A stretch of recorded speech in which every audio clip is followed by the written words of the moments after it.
Queridos irmãos, a paz do Senhor Jesus, graças a Deus que nos dá vitória em Cristo Jesus, o nosso Senhor, a quem nós amamos, servimos, glorificamos e adoramos em espírito e em verdade. Deus é merecedor de toda honra, de toda glória, de todo louvor, porque todas as coisas foram feitas por Ele, e sem Ele nada do que foi feito se fez. Eu gostaria de convidar os irmãos para uma meditação na vida de um dos grandes personagens da Bíblia Sagrada, o patriarca José. Desta feita, eu vou convidar os irmãos para nós lermos Gênesis 49, verso 22 até o verso de número 26, que nos diz assim: José é um ramo frutífero junto à fonte, cujos galhos se estendem sobre o muro. Os flecheiros lhe deram amargura e o flecharam e perseguiram. O seu arco, porém, permanece firme, e os seus braços foram fortalecidos pelas mãos do poderoso de Jacó, o pastor, o rochedo de Israel. Pelo Deus de teu pai, o qual te ajudará, e pelo Todo-Poderoso, o qual te abençoará, com bênçãos dos céus em cima, com bênção do abismo que jaz embaixo, com bênçãos dos seios da madre. As bênçãos de teu pai excederão as bênçãos de meus pais, até o cimo dos montes eternos. Elas estarão à cabeça de José e sobre o alto da cabeça do que foi separado de seus irmãos. Isso daqui está a bênção de Jacó sobre os seus filhos. Os irmãos lembram, a cada filho Jacó abençoou de uma maneira. E eu vejo que sobre a vida de José é algo extraordinário, né? Dan, ele falou que Dan era uma víbora junto ao caminho. Naftali, uma gazela graciosa, né? Isacar chamou de um jumento de ossos fortes. Mas é interessante notar que José, ele diz que José é um ramo frutífero junto à fonte. José foi um dos patriarcas hebreus, filho de Jacó com Raquel. O seu nome vem de uma palavra hebraica que significa Iavé acrescentará, ou então que Iavé adicione. Muitas pessoas no Antigo Testamento tiveram esse nome, porém o mais conhecido e o mais significativo desses personagens foi o patriarca José. A vida de José serve como exemplo para líderes, obreiros, crentes em geral. Foi sem dúvida nenhuma um homem aprovado por Deus. Nós vamos ver algumas situações que José passou que o qualificou para que ele fosse esse grande líder e entrasse na história, este servo do Deus vivo. Vamos dizer que José, ele passou por algumas coisas assim que foram determinantes para a sua fidelidade ao Senhor. Primeiro eu quero destacar que José foi um homem que ele foi aprovado quando passou por crises, né? José foi um homem que a vida o maltratou. Irmãos, pensem, foi vendido pelos próprios irmãos, foi preso injustamente, né? Caluniado. Certamente acontecimentos como este vai levar qualquer pessoa a entrar em crises, em muitas crises. A palavra crise, ela tem um significado muito interessante: perigo e oportunidade. Isto posto, quando você passa por uma crise, você está diante de um grande perigo, mas também de uma grande oportunidade. A maneira como você vai reagir, isso vai determinar, né, como será o resultado para a sua vida. Então, José, mesmo em meio à crise que o cercou, não é? de ser vendido pelos irmãos, de ser caluniado, né? Ele superou tudo isso, né? Existe pelo menos 5 tipos de crise que todos nós podemos passar, né? Eu quero destacar isso. A primeira crise eu vou chamar de crise de qualidade. O que é uma crise de qualidade? É quando nós misturamos a nossa fé com aquilo que Deus não se agrada. A segunda crise que eu quero mencionar é a chamada crise de fraternidade. Isto é, quando o amor esfria. A terceira crise é a crise de prioridade. Isto é, quando os nossos interesses estão acima dos interesses de Deus. A quarta crise é a crise de qualidade e integridade. Isto é, quando o caráter se corrompe. E por último, a crise de autoridade, quando nos falta o poder. Veja se você não está passando por alguma dessa e reage, lute, saia dessa crise. Não se perca no meio das tuas crises. Crise não é para te derrotar, mas é para que você supere e vença no nome do Senhor Jesus. Então José foi um homem que passou por crise. Todos nós temos que passar por crise. Todos nós passamos por crise. O segundo ponto que eu quero destacar é que José foi um homem que ele tinha um relacionamento com Deus. Um relacionamento com Deus. A Bíblia diz assim, Gênesis 39, verso 2. O Senhor estava com José. Aqui está o segredo para a vida de um crente, de um obreiro, de um servo de Deus. A presença de Deus conosco. Você tem a presença de Deus? Você sente a presença de Deus? Você vive na presença de Deus? Se assim você o faz, tenha certeza que Deus cuidará de ti, que Deus te abençoará. Lembra o exemplo de Moisés? Se o Senhor não for conosco, nem nos faça subir deste lugar. Êxodo, capítulo 33, verso 15. A presença de Deus, ela é fundamental na vida do crente. É a presença que garante a vitória. É a presença de Deus que nos mantém de pé. É a presença de Deus que nos dá força, nos dá ânimo, nos dá coragem para a gente vencer as situações da vida. Então a Bíblia diz, o Senhor estava com José. A pergunta que eu te faço é, o Senhor está contigo? Você tem certeza disso? Pense nisso.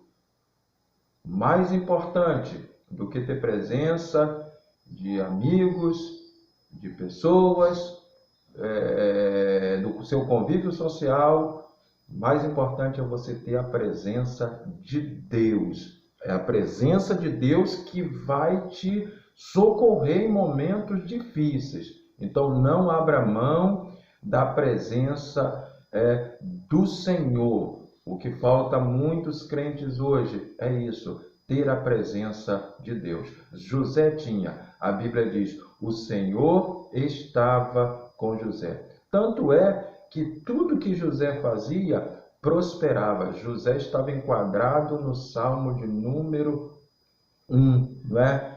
Bem-aventurado é o varão que não anda segundo o conselho dos ímpios, né? Não anda, não se assenta, não se detém. E diz lá, e tudo quanto fizer prosperará. José era esse. José, seja na casa de Potifar ou na prisão, ele prosperava. Qual o segredo? Deus estava com ele. Então, se você está hoje passando por situações difíceis, pode estar na pior fase da tua vida, mas se Deus está contigo, você vai prosperar.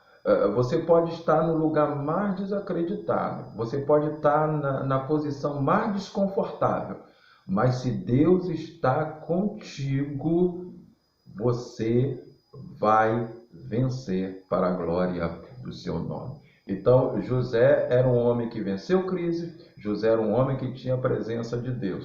Terceiro ponto que eu quero destacar para você que José também foi um homem que venceu as tentações.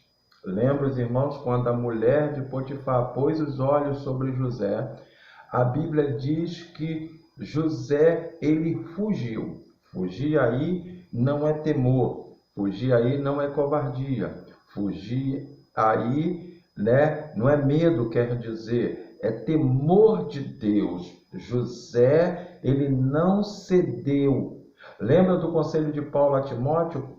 Foge dos desejos da mocidade. A palavra desejo aqui na língua grega é a palavra epitimia, que significa desejo ardente pelo que é proibido. Então, querido, querida irmã, querido irmão, foge das tentações. Há um hino que diz: tentado não ceda, ceder é pecar. Foge das tentações do sexo oposto. Você leva 10, 20, 30 anos para construir uma vida cristã, mas com 5 minutos ou menos, meia hora ou mais, você joga tudo isso abaixo. Então, foge das tentações. José, ele fugiu. Então, a tentação do sexo oposto, a tentação do dinheiro ilícito. Muitas das vezes você pode ter facilidade de pegar dinheiro que não é seu e de repente você possa estar endividado, passando por alguma situação e aquilo vai vir uma tentação para você pegar. Mas não põe a mão naquilo que não é seu. Foge disso. Fuja também do desejo da fama ministerial. Quanta gente quer ser famoso a qualquer preço e faz de tudo para aparecer. Mas quem te coloca no cenário é Deus. É Deus. O dom não é oferecido. Você não precisa oferecer seus serviços para ninguém. Você precisa se consagrar a Deus e deixar que Deus abençoe a sua vida e te projeta no cenário. Então, tentado não ceda, ceder é pecar. José venceu as tentações da vida. Então, assim, se você está sendo tentado por alguma situação na sua vida, procure ajuda de pastor, do seu pastor, de homens e conselheiros capazes, tá? Não se fecha no seu mundo. Quem não confessa a tentação pode confessar fracasso. Fale com Deus. Fuja, meu irmão, em nome de Jesus. Fuja, minha irmã. Não destrua o teu ministério, a tua chamada, por oferta nenhuma dessa vida. O Deus que te chamou conta contigo nesta batalha. A Bíblia diz que José fugiu. A mulher de Potifar o assediou, Ele correu, deixou a capa, mas não a honra. Então, José, aprovado nas tentações. Outro ponto que eu quero destacar na vida deste grande homem de Deus é que José foi um líder aprovado no seu testemunho. No seu testemunho. Que coisa linda, não é assim? Quando Faraó teve o sonho que ninguém sabia interpretar aquele sonho, alguém falou de José para ele. Que coisa extraordinária! Então, veja a importância do testemunho. Quando nós pregamos a Cristo, nós estamos dando de Cristo a palavra e de nós o testemunho. A importância do testemunho na vida do obreiro. O que estão falando de nós? Pense nisso. Por exemplo, de João Batista diz a Bíblia: entre os nascidos de mulher não há um maior do que João. Isto é testemunho.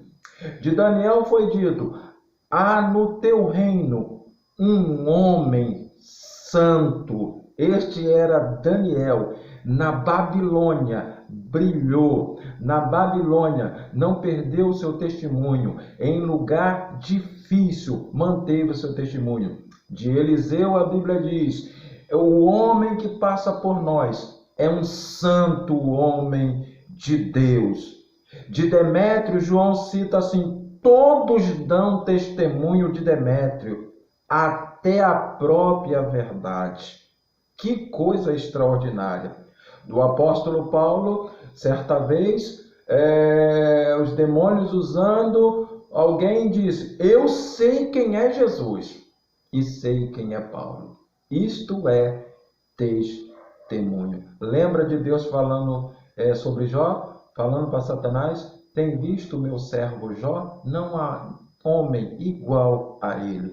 Glória a Deus por esse testemunho. Então nós somos testemunhas do Evangelho. Nós temos que andar com a vida de tal maneira que o nome de Jesus seja glorificado na nossa vida. Lembra que Jesus disse: vós sois o sal da terra, vós sois a luz do mundo. Paulo disse que nós temos que resplandecer como astros no mundo. Provérbios 4:18 diz: a vereda do justo é como a luz da aurora, vai brilhando mais e mais até ser dia perfeito. Mantenha o seu testemunho e o Senhor te abençoará. E agora eu quero destacar que José também foi um homem aprovado, foi um homem de um caráter extraordinário.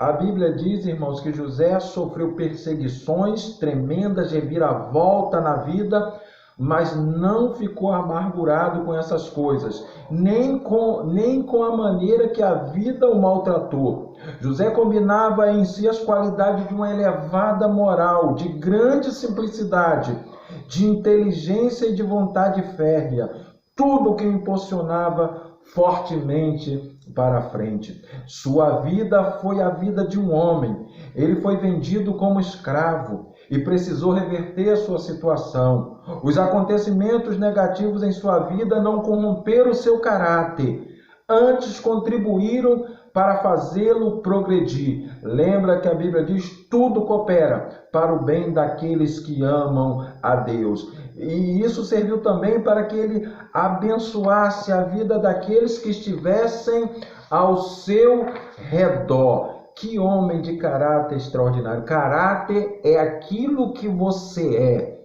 Caráter é a sua identidade. Não corrompa o teu caráter. A Bíblia apresenta homens de grandes caráter. Um deles que eu posso citar aqui é o caso do profeta Samuel. A Bíblia diz que de Dan até Berseba, ele era conhecido como profeta do Senhor. Então ele era crente em Dan e ele era crente em Berseba. Tem gente que é crente num lugar, mas não é crente no outro. Você não pode ser um filho de Deus no púlpito e um filho do diabo fora dele. Mantenha o seu caráter e o Senhor te abençoará. E por último, eu quero destacar aqui que José foi um homem que ele foi aprovado na sua vida em meio às ingratidões da vida. Os irmãos lembram que José ajudou na interpretação do sonho de um copeiro-chefe e fez apenas um pedido: lembra-te de mim quando te for bem. E o que a Bíblia diz? Porém, ele foi esquecido. Isso posto todos nós passamos pelo machado da ingratidão. Infelizmente. Lembra o que Paulo disse? Na minha primeira defesa, ninguém esteve comigo, antes todos me desampararam. E eu quero dizer aqui, irmão, nunca seja ingrato com quem um dia estendeu a mão para você. Lembra-se, a Bíblia diz que nós devemos dar graça em tudo. Então, não seja ingrato. A ingratidão fere o coração de Deus. A ingratidão faz de nós pessoas fracas, pessoas que não tenham o amor de Deus no coração. Então, mira no exemplo de gratidão que eu acho forte na Bíblia de Davi. Irmãos, Davi cometeu o grande pecado que a gente sabe, o caso do homicídio, o caso do adultério. Mas se é uma coisa que Davi nunca pode ser acusado é de ser ingrato. Os irmãos lembram que quando ele foi rei em Israel, estava no trono, ele lembrou-se de Jonatas, que foi o seu grande amigo, era um grande amigo, e ele um dia falou assim: tem alguém da casa de Jonatas para que eu possa usar com ele de bondade, por amor e gratidão a Jonatas? E a resposta foi: tem um, né? Mefibosete. Ele está lá em Lodebar. Lodebar é terra sem pasto. Lodebar, lugar difícil. Mas Davi falou: manda-o chamar. Alguém disse para Davi: mas olha, ele está lá em Lodebar, na casa de Maqui, ele é coxo de ambas as pernas. Davi não olhou para isso. Davi falou: manda-o chamar. E quando Mefibosete se apresenta a Davi, Davi diz assim: tu vai comer pão comigo todos os dias à minha mesa. Isto é gratidão. Isto é gratidão. Então, José sofreu ingratidão, mas ele continuou fiel. Então, meus irmãos, a vida, Deus permite a gente passar por essas situações para que a gente permaneça fiel. E vocês sabem que a história de José termina de maneira extraordinária, porque José, mesmo com o que seus irmãos fizeram com ele, no fim, Deus honrou a este homem. Ele reconhece os seus irmãos e não paga na mesma moeda. Ele abençoou a vida de quem o maltratou. Isto é exemplo para nós. É interessante que José no Egito, irmão, no meio de povo estranho, de uma língua estranha, mas ele ainda falava a sua língua. Isso, e ele pôde falar com os irmãos dele na língua dele.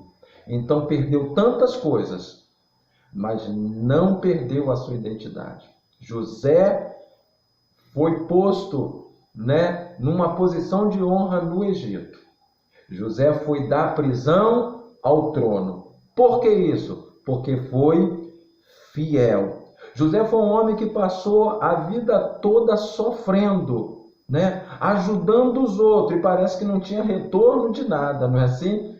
Parece que a lei da semeadura não se aplicava a ele, mas no final nós vamos ver que foi bem diferente. Então, assim, irmãos, que a vida de José te sirva de inspiração, de exemplo, de honra, de gratidão, e o Senhor te abençoe e te guarde, no nome de Jesus. Sejamos como José, um ramo frutífero junto à fonte, que nós possamos prosperar, que nós possamos ser canal de bênção na vida dos nossos irmãos. Estenda as mãos para quem te feriu, estenda as mãos para quem precisa, e seja como José, um ramo frutífero junto à fonte. Que o Senhor abençoe a todos e os guarde, em nome de Jesus. Amém.